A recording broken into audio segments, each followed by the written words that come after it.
ivuga ati higeze kubaho Black Scropion Makaca uwo musaza yakoze ibi nibi yaratwitse ko njewe bazanyigana mu mateka hari igazagera mu ishuri mu myaka iri imbere kera ntazi bajye biga umuntu bita Makaca. Nitwa Bahati Makaca umuheburayo ufite izina rikomeye cyane ryo kuba ndi Black Scropion. Ama Black Scropion no. Abafana banjye hari igihe umuntu avuga abafana nta nabagira. Ugasanga umuntu n'umuhanzi akoze indirimbo imwe. Ngo abafana banjye ndabasuhuza. Cyane yuko ibintu bijyanye talent ubijyamo ubikunze. Ngiye nkunda umuziki. Avuga ati niba nkunda umuziki ngiye gukora umuziki. Ariko kuvuga ko ngiye gukora umuziki ntabwo bisobanuye ko misemba umustar. Abantu tumenya umustar iyo yamenyekanye, ariko mbere ko amenyekana ntabwo tuba tumuzi. Like Bruce Melody right now, he's a good singer, kandi ntabwo kuririmba kwa Bruce Melody abyize nonaha, ahubwo yari abizi na kera mbere ko tumumenya. Nagowe no kumenya ubwenge bwo gusobanukirwa neza ibintu ndimo, kubera yuko umunsi nasobanukiwe ibyo ndimo nkabimenya ubu bwenge bukaza nibwo nese mu star. Abenshi twibwira ko turaba star, ariko si koko turaba star. Ni ikibazo. Nje nabwiye ngo umukinnyi wa mbere ku isi wa filime Nkunda ni referaho bamwita Ajay Devgan n'umuhinde. Uwa kabiri ni Mutanzania yarapfuye Kanumba Steven, kandi Kanumba nawe yireferaga kuri inde kuri Ajay Devgan na Sharukan. Ngo Dharmendra ni papa wa Sanedo na Bubedo. Ibyo nkabigusobanurira nkabwira yuko Amita Bachchan ari papa wa Bishek Bachchan.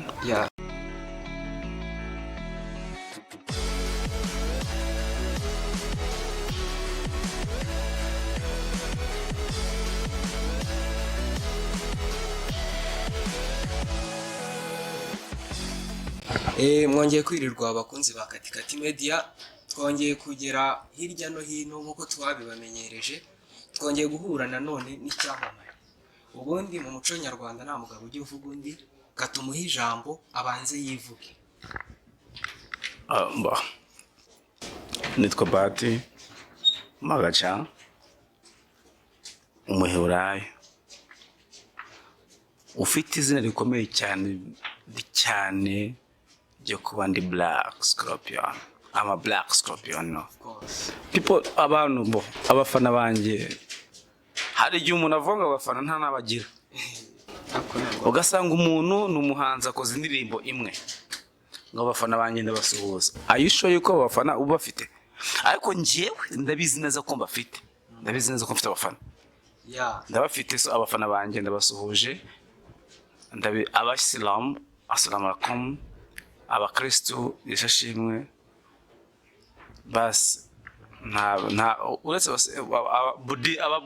Buddhist simbazi sinzi ko basuzanya, ariko ngiyewe ku Bayisilamu assalamu alaikum, kwa Kristo Yesu ashimwe ahimbazo. Yes. Makaca tukuzi mu ma industry menshi agiye atandukanye, mu bikorwa bitandukanye mu Rwanda. Tukuzi muri industry ya movie acting, tukuzi nk'umuhanzi. By the way, ndi n'umufana wawe mu buhanzi burya. Like hari igihe turi bugero tukaganira tukinjira muri life yawe ya muzika. Inspiration. Urumva ko muri abafana navuga mfite nawe urimo. Wa mbere wamubonye. Ntabwo namubonye ahubwo asanzwe. Niba ngo umufana numvaga mfite ndi gutekereza. Nawe nsanze urimo kabisa. Use ni hehe navuga yuko nta bafana mfite. Ntago byashoboka. Right. Dukomeje ndibuka ari igihe twigeze gukora nabo, twigeze kwicara ndeba ukuntu uri umuhanga mu kwandika. Ndabizi abadukurikiye nabo barabizi. Makaca ni wa muntu inspiration y'indirimbo iva ku bimuzengurutse. Duherutse kubona indirimbo yawe Jessica, twagiye tubona indirimbo nyinshi. Ndumva twaganira mbere na mbere ku ndirimbo yawe Jessica, ukatubwira inspiration, ukatubwira igitekerezo ujya kuyandika, ukatubwira mood washatse kuyerekezamo, kuko muri generation turimo umuziki urafatwa ugahindurirwa ishusho, bakavuga ngo nimba aririmbye Jessica, tuzi Jessica wenda bakinana muri filme, buriya wasanga ruriya yari ari kuririmba, cyangwa bakavuga ngo buriya yari ari gushaka kubwira uriya runaka na runaka, ariko izo ziba ari imagination z'abantu bagerageza kugesinga igitekerezo cyawe nk'umuhanzi. Wabivugaho iki iriya ndirimbo ku bantu nkatwe nk'abafana turifuza kuba twamenya ese Jessica ujya kuyandika what was on your mind? Agahinda umutima wawe hari igihe nanjye bwanjye nkabona narenye urwango mu mutima wawe wankunze, ariko sinigeze. Ni Jessica, indirimbo yitwa Jessica. Ni indirimbo, ni official soundtrack ya filime yacu yitwa Mbaye, ariko composition yayo irahura na filime, kuko muri filime ngewe ndi umugabo ubabaza umugore wanjye Jessica. Niyo mpamvu ngo naremye urwango mu mutima wawe wankunze. Niyo ngo ngewe Makaca naremye urwango mu mutima w'umuntu wankunze. Yarankunze, arankunda, arankundwakaza, ariko ngewe amakosa nakoze atuma nyine anyanga, umutima waza mu rwango, wa mutima uri mu rukundo waje mu rwango, ariko nubwo waje mu rwango ntabwo we yandetse,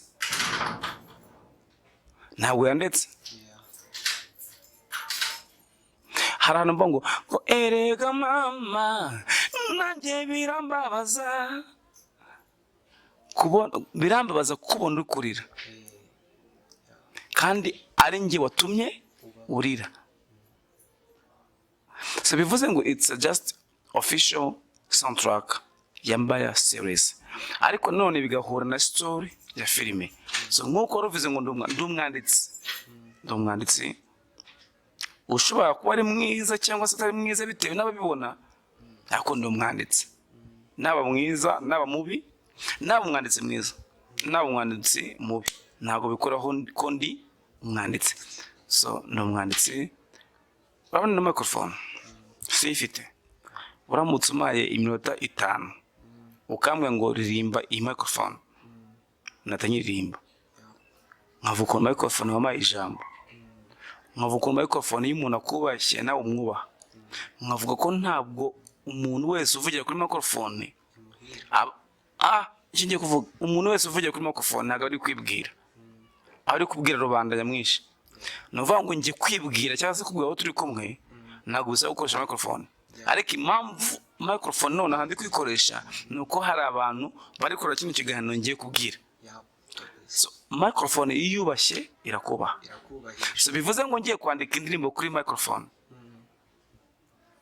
nayandika apana microphone, apana mikoro nk'iyo DVD yarimbye, ngiye kuvuga real microphone, indangurura amajwi. Yes, indangurura amajwi nayikoresha.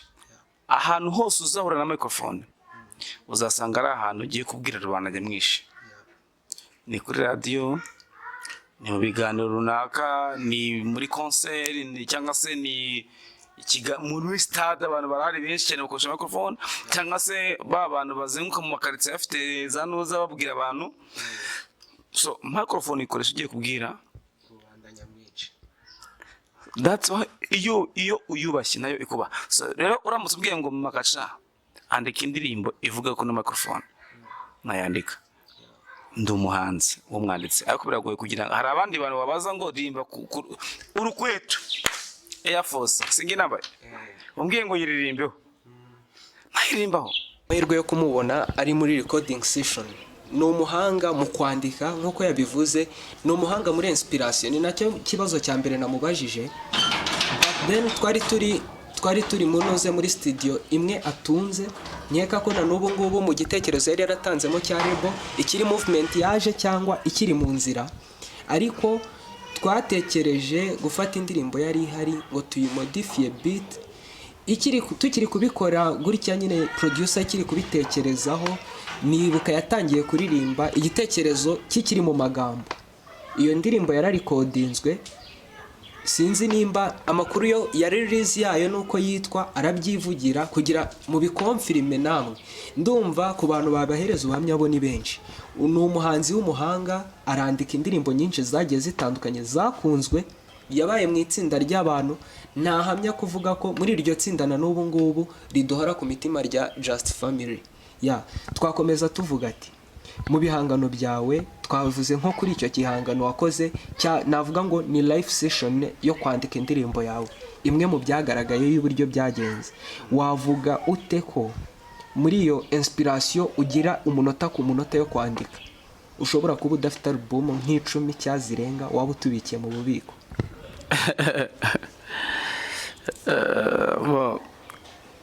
Ndi umuhanzi nk'uko nabivuze, kandi umuhanzi ubimaze imyaka myinshi. Ndi n'umuhanzi wabivukanye utarabyiganye. Ntabwo nabura indirimbo of course. Nanone ntabwo navuga ngo mfite amarubumu menshi. Muri Just Family twakoze album 3. Imyaka yose Just Family yabayeho igera ku 8, 7 cyangwa 10 twakoze album 3. Uyu munsi njyewe mfite album imwe igizwe n'indirimbo 10 ariko itarasohoka. Iyo album ntabwo irasohoka, irabitse, mfitemo audios, mfitemo videos, ariko zitarasohoka. Impamvu ntegereje ko zisohoka uretse agira impamvu ye. Ntabwo ndi umuhanzi uyu munsi utunzwe no kuvuga ngo nzarya kuko naririmbye. Mfite ibindi nkora bya sinema bituma mbaho, binatuma mbura umwanya wo gusohora izo ndirimbo. Ariko zirahari.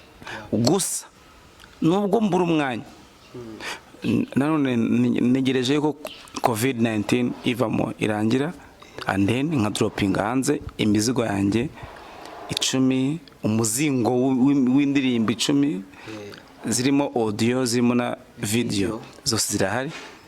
Ndetse wasanga niyo ndirimbo avugaga nuko nari kwibuka iyo ari nyibukije nayibuka ko nuko byanze ukunze iriho. Iyo ndirimbo turaza kunyuza izina mu kiganiro, ahubwo nkuko waruvuze ko ufite album iri mu bubiko. Ubwo ndakeka abahanzi badukurikiye n'abandi bantu bose murabizi ikibazo turimo cya COVID, nta bitaramo. Ndakeka iyo mpamvu irumvikana. Ubikomoje uravuga ngo uri no muri part ya movie acting. Reka tujye kuganira na Makaca mu muziki. Duherutse kubona, ndakeka n'amezi make aciyeho, hari video herutse gusohoka y'indirimbo ya Just Family muri kumwe na Riderman, I think, sinzi umuhanzi ubanza ari Riderman, iherutse gusohoka of recent. Iyo ndirimbo abantu benshi nabonye kuri feedback yageze mu ma comment no kwitangaza amakuru nuko mushobora kuba hari move Just Family ishobora kuba igiye gukorana. Rero ubwo nkatwe nk'abafana bayo n'abafana bawe tukibaza ati movement ya Makaca, movement ya Just Family turakurikira gute? Bagiye gusubirana, ubu bari kuri contrat yo kuba bakorana indirimbo, byaba bimeze ute ku buryo tuvuga ngo twiteze ibingibi kuri Makaca, twiteze ibi kuri Just Family no ku bindi byiza byose mugiye kutugezaho? Just Family nagiriho, Just Family irahagaze, ariko ntabwo usubona ko ibihangano byabo byageze gute byahagaze. N'ubu tuvugana hari indirimbo za Just Family mfite zibitse, kandi muri izo ndirimbo harimo n'izifite videos. Izo ndirimbo rero zishobora gusohoka mu myaka 5 iri imbere cyangwa se umwaka cyangwa se whatever. Ntabwo bizabisobanuye ko Just Family ihari. Dufite indirimbo na Other Pass irabitse, dufite indirimbo zigera muri byiza twenyine, dufite indirimbo na Majid the Black, dufite indirimbo kandi inyinshi muri izo ndirimbo zose zifite video, zifite video zazo. So bivuze ngo umuhanzi ashobora uyu munsi Michael Jackson yapfuye muri 2007 na 2006 nibwo Jackson yapfuye. Akora indirimbo zizisohoka birahari cyane, sibyo? Na Pop Smoke amaze igihe kinini apfuye, ariko na n'ubu ngubu ibihangano bye birasohoka umunsi ku munsi tukabibona ku masoko. Icyo ni ikintu kihari ko umuhanzi yagumya akatwereka byinshi. Ubwo no kuvuga ngo abakunzi ba Just Family mudukurikiye mubare ko mu bubiko dufitemo. Reka mbabwire ikintu kimwe dusobanura iki kintu, kuba umuhanzi yapfa mu myaka 3 amaze gupfa 4, 5, 10 ukumva indirimbo ye nshyashya irasohotse, suko aba yazutse ngo yiririmbe, ahubwo umuhanzi always ahorana ibihangano. Umuhanzi ahorana ibihangano, nuvuga ngo uba ufite indirimbo nyinshi wari kodinze ziri ahantu zibitse, noneho iyo ugiye ugapfa cyangwa se ukabivamo ntabwo bisona ko bya bihangano byo bidahari, kandi ababifite babisohorera igihe bashakiye. So that's why most tucyumva indirimbo ukuvanga indirimbo ngo Michael Jackson featuring Akon,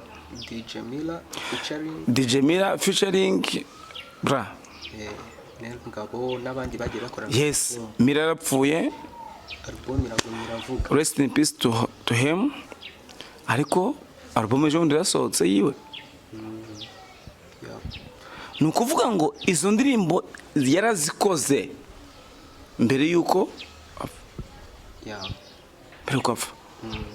None hano ukuntu projet biri muri projet tuvuge Mila yaririmbye ashyiramo verse ye arapfa, nje Bahati nshatse najya kwa producer Clement cyangwa se kwa David cyangwa kwa Element nkabwa ati projet Mila ufite ndashaka kuririmbamo, igasohoka ari Bahati featuring Mila.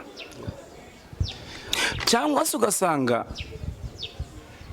hari indirimbo twakoze njyewe nawe mbere yuko apfa, agapfa igasohoka nyuma. So byose rero mu kintu bita ubuhanzi n'ibihangano byose birashoboka.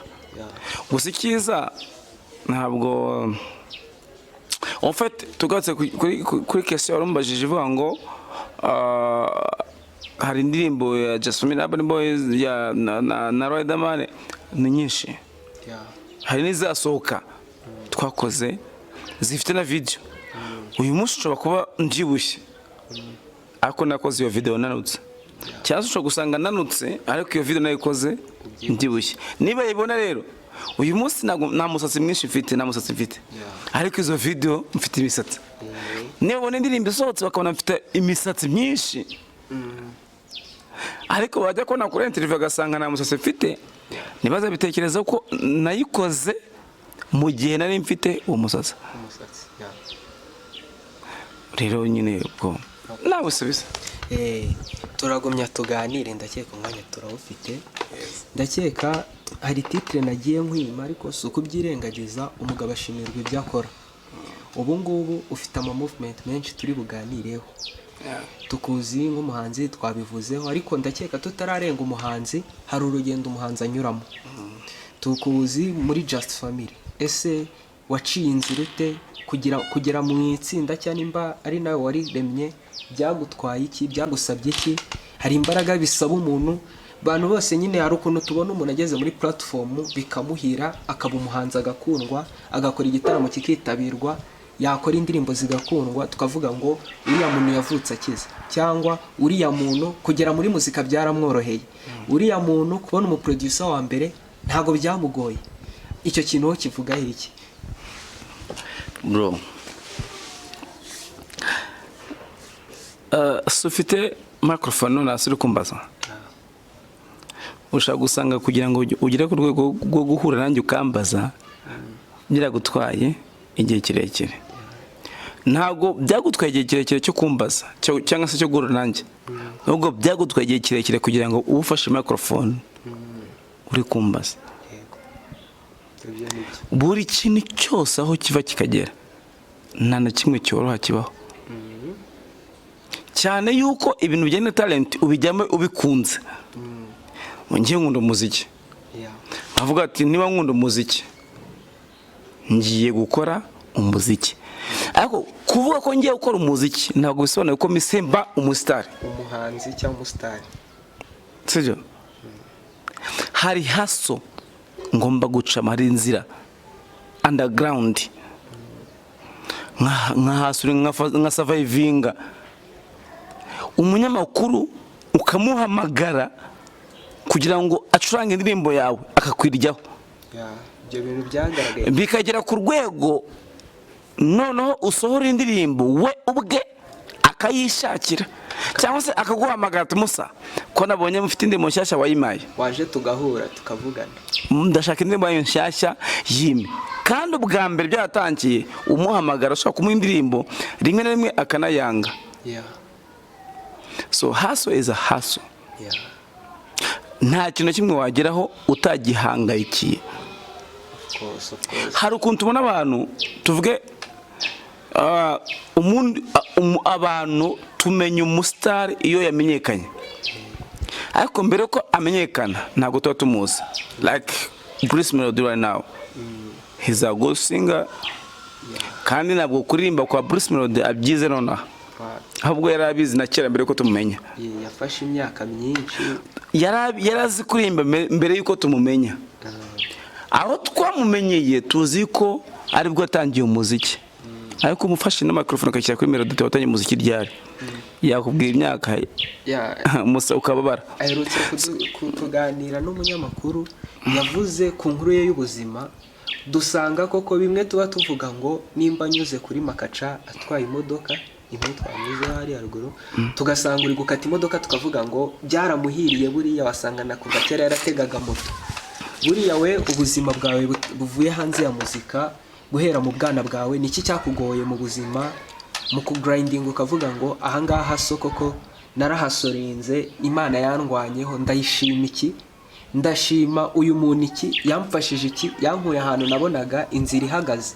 Hari aho ugera ukabona inzira ukavuga ngo ndi gukora muzike, yatangiye no gukundwa, ariko studio tamukuyishyura byanze, ariko kugeza aka kanya ndi kubura amafaranga yo kuba nagera mu gitaramo, cyangwa ndi kubura support y'umupromota, ndi kubura support y'iki. We mu rugendo rwawe rwa muzika ni bande uvuga ngo aba bantu bagize ikintu gike gifatika, ikintu bageze batera intambwe mu rugendo rwawe, ukavuga ngo aba bantu kudesha? Bro, umbaje ikibazo ngo niki cyangoye.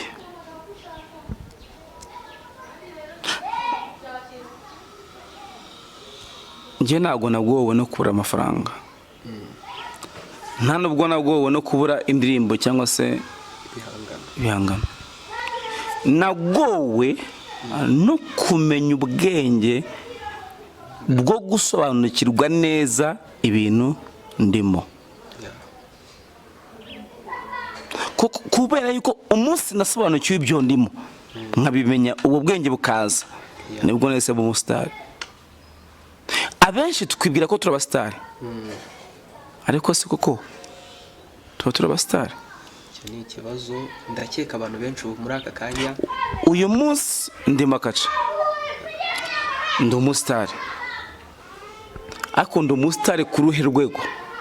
Mu Rwanda baranze, cyangwa se abakoresha ikinyarwanda cyangwa se wumva ikinyarwanda baranze, n'abanyamahanga batari abanyarwanda banzi n'abafite n'abafitanye isano n'abanyarwanda. Ugasanga umugabo ni Nigeria, umugore ni umunyarwanda, n'aba diaspora. Ugasanga umuntu ni umukobwa aba muri Amerika, ariko BF we ni umunyamerika original. Kubera ko umukobwa Nkunda na BF we azamenya. Ariko ubwo busitari bwanjye ntabwo buri ku rwego rwa Chris Brown. yewe narwo ku rwego rwa Diamond Platinum. Diamond azwi muri Afrika, njyewe nzwi mu Rwanda. Afrika igizwe n'ibihugu 46 sibyo? 52. Yes, 52. Ibihugu 52 byose byo muri Afrika bizi Diamond Platinum, ariko njyewe nzwi n'igihugu kimwe. Nangiza ngo ndi umustar. So bivuze ngo nagowe no kumenya no gusobanukirwa. Hari abambona pe bakona ko ndi umustar. Ariko se koko ndi star. Ndi umustar kuri uwo muntu mbona nk'umustar. Ariko kuri njyewe Bahati Makaca sindi umustar kuko aho nifuza kugera n'uwo nifuza kuba we sinda uba we. N'ishusho ushaka kwerekana ntabwo iracyahishwe. Ubwo banyarwanda mu byumva mwumve ko ubu ngubu turacyari mu ntangiriro yo kumenya Bahati Makaca.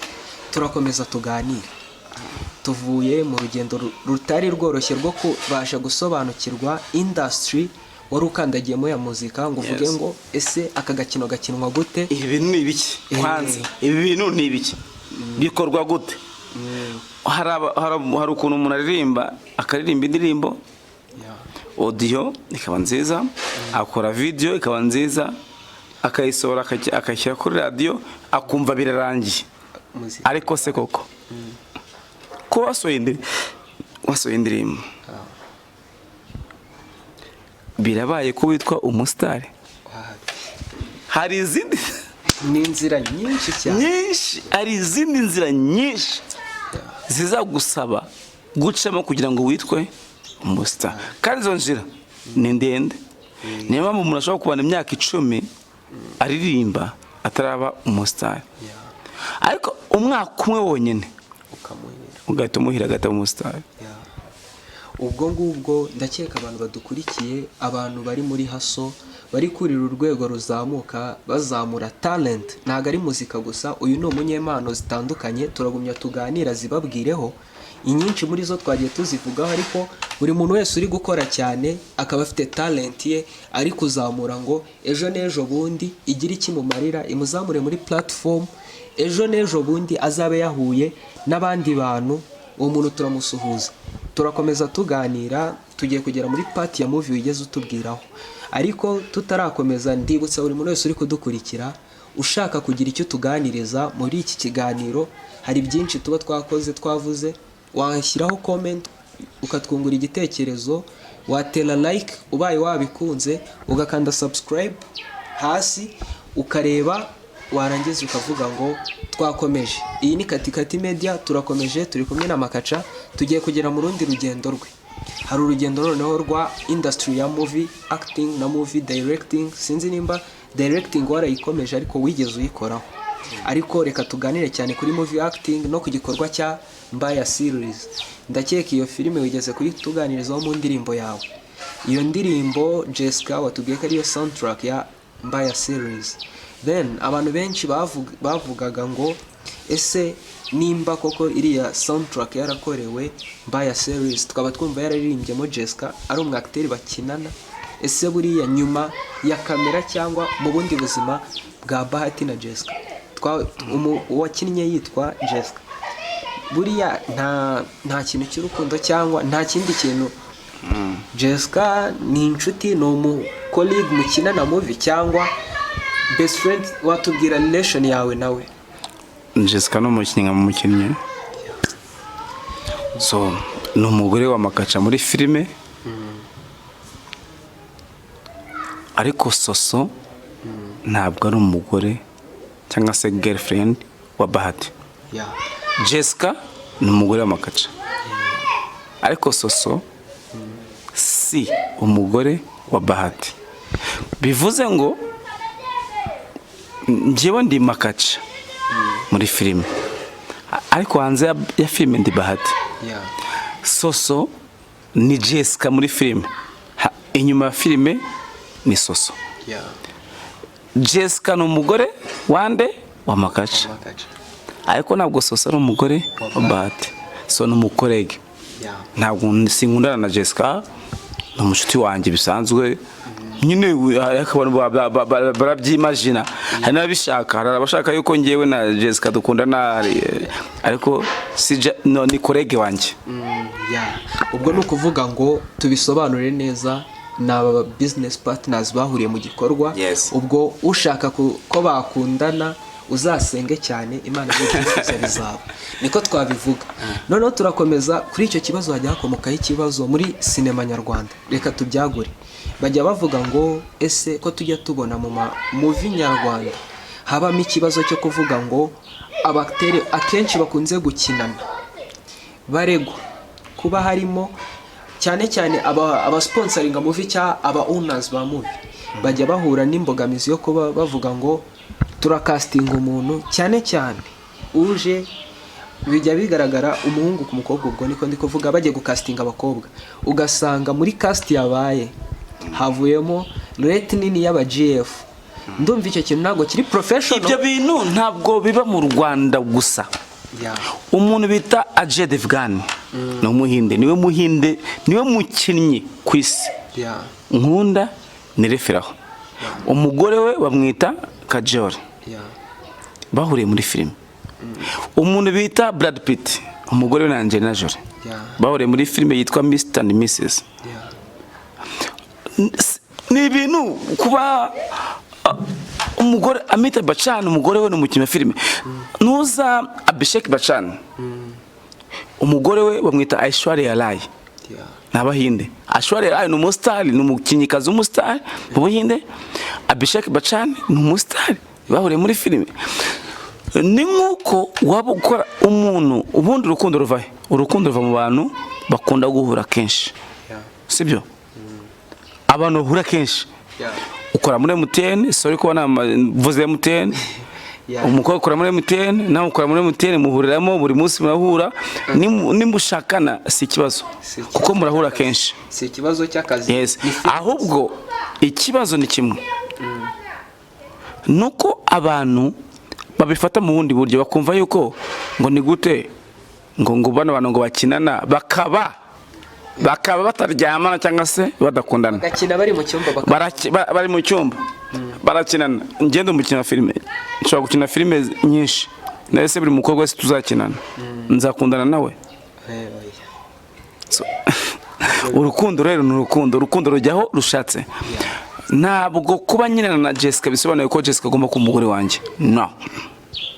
Ntabwo kuba Nick Tipos akina na Nana Mr. bisobanuye ko Nana ari umugore wa Nick.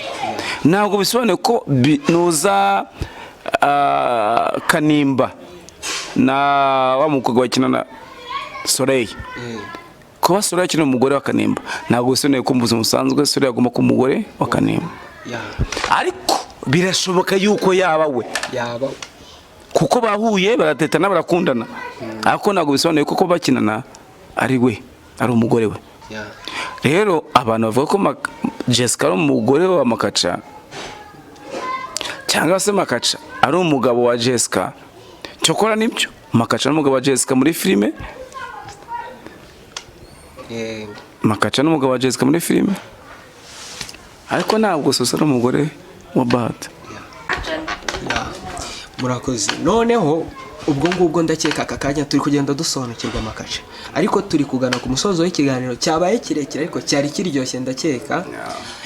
Ubwo ngubwo noneho tugeze kuri part tugeze mu kanya kudusobanurira abakinnyi bari muri sinema waganaga cyane kuri sinema y'Ubuhinde. Ndavuga se niho hantu waba ukura barora modo cyangwa niyo sinema ya mbere ku isi waba ukura bivuze no.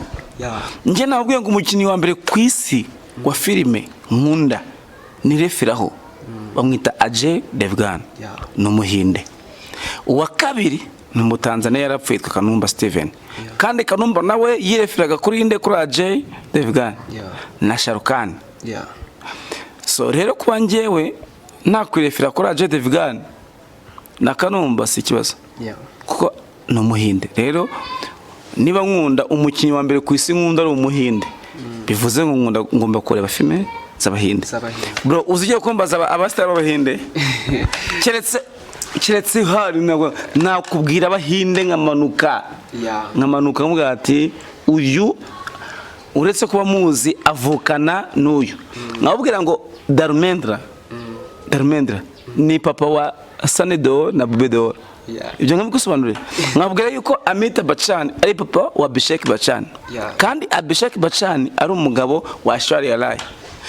Nyine nakubwira abahinde mfite akabazo k'amatsiko naguciye mu ijambo ubwo ntiwaba uvuga ururimi rw'igihinde ko numva bazira ubwo wasanze ko igihinde mu kirimi cy'igihinde habamo igiswahili harimo amagambo amwe namwe ahura n'Igiswahili kandi Igiswahili ntikizi nkivuze ngo dunia ni dunia mu gihinde ni dunia mu Giswahili ni dunia isi so mu gihinde harimo amagambo y'Igiswahili makeya aza mu gihinde ubwo ngubwo ndakeka kuri indi part twazakorana Makaca tubonye ko ari umuntu uririko cyane atweretse ubumenyi buri hanze ya movie n'indirimbo dusanze ko kari n'umuntu ushobora kuba warakurikiranye amateka mwe murabivuga iki uratuhereza comment kandi subscribe kandi like dutegereze tuzongere duhure na Bahati Makaca ariko by the way nkuko mubireba twibagiye kubivugaho ubundi ni black scropion ariko murabibona n'ishusho afite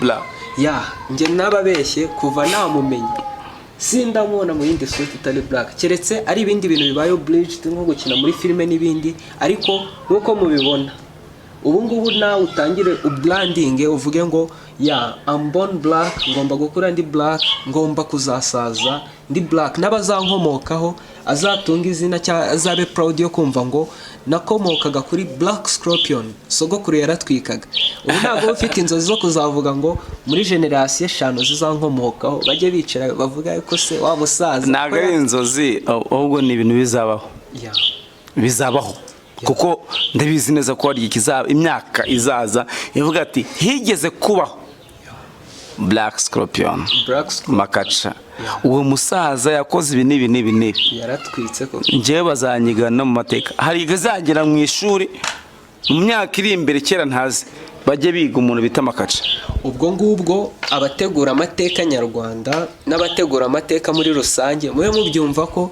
tugiye kubona ikindi kirangira ikibazo kiri ntabwo twe tubwira abategura n'amateka kuko ni ibitabo bandika nawe ubwawe none wakwandika igitabo kivuga kuri Makaca gusa icyo gitabo kikazasomwa mu myaka iri imbere ahubwo vuga ngo ntabwo ngende bwite ku bategura ahubwo ndita ku bazamenya abazasoma cyangwa se abakeneye kumenya ibyo bintu ko abakeneye kubimenya saba agiye kubyandika kuko bazabyandika kugira ngo hagire ababimenya n'abisoma so ngewe rero ndita ku bazamenya igenza banakiriho nkuko uyu munsi twumva yuko habayeho umuntu bita byangombe cyangwa ruganzu ndori w'ikirenge tukabimenya wajya hari ku rutare Rwanda ukabona ikirenge cya ruganzu ndori hari iki kizagira bajya bavuga ati Makaca Bahati Makaca abo bantu rero nibo ngomba kwitaho kandi abantu ntabwo barabaho ubwo ngubwo mu byinshi twaganiriye tugana ku musozo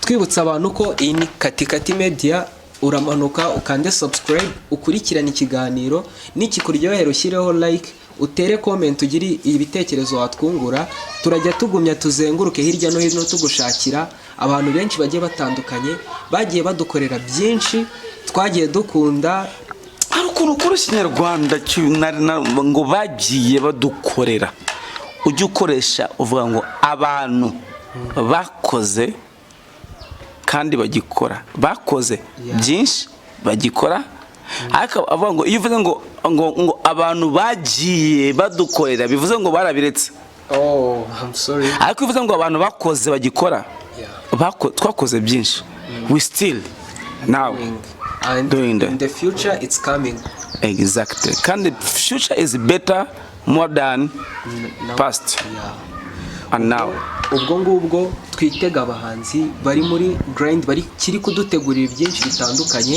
cyane cyane nkuko yabiduhishuriye tubwiye ko tugifite byinshi twiteguye kuri Makaca itsinda rya Just Family rifite indirimbo zigiye kuzasohoka tukaba twiteze movie Mbaya series n'izindi nyinshi zinyura ibaze Mbaya maze umwaka nyine zikiri mfite film bita Icyaha mfite film yitwa Ihurizo ayo nama filime nandika nkanayobora ukanasigira na sinjye nkinaho sinyikinamo ariko ihurizo ryo ngiye kurikinamo narabibwira abanyarwanda bamenye Bahati Makaca mwamenyereye muri Mbaya series ngiye no kuza mu ihurizo series kandi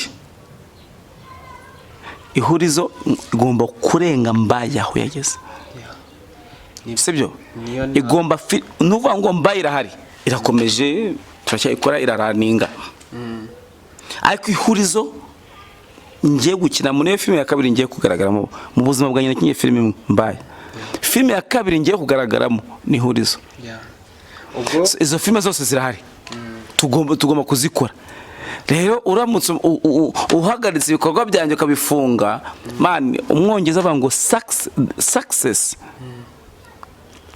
has no limit success na limit igira ndakeye kubwo kuba dukurikiye reka Bahati adusezere nk'umuhanzi ntago yaducika gutyo gusa agiye kudukubita debut song akunda muri album ze yakoze cyangwa mu ndirimbo zose yanyuzemo aradushakiramo indirimbo imwe akunda atunyuriza akantu gato nk'umuhanzi twumve se rhythm ihari nigiye kuza niyanyuzeho mu rugendo rwa Makaca bimeze bite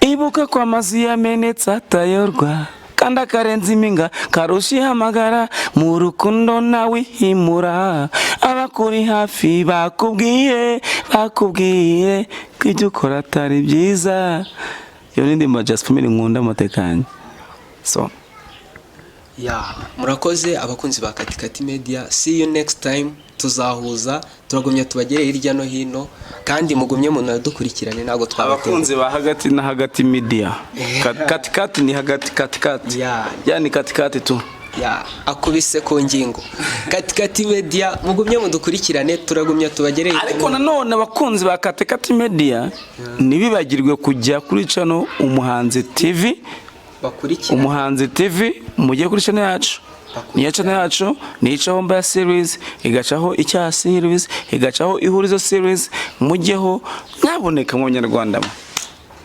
gukora subscribe nakana nubu tuvugana uri muri ikiganiro sibyo kuba uri kukireba nikirangira hita usacinga urashaka kuri internet sacinga umuhanzi TV ukande ahantu h'umutuku subscribe nakazogera ugakanda ibyo bintu biragutwara iki ntabwo bigusaba umwanya ntabwo busaba iki bikore ujye ukurikirana ibiganiro za filime zacu watevana ntabwo bisaba gafuka k'umuceri ngura mugoye kanda ku kabuto gatukura hari ukuntu umuntu mu rwego atikora subscribe akagira ngo mwatsa agafuka k'umuceri Marshall niba waguze bando z'ijana ukaba uri kureba cyo kiganiro kuri Katikati kujya ku muhanzi TV ukora subscribe nubundi ni ryajana uri bukoresha nta nubwo bitwaye ijana turabibutsa ko bimeze nka message imwe wohereza mugenzi wawe rero ubwo uremeye sinema nyarwanda ikagumye igatera imbere ubukurikiye tukazareba ihurizo Mbaya icyaha tukazasura Katikati dusanga ibiganiro bimeze neza nk'ibyo tugiye kubategurira byaba ari byiza sawa murakoze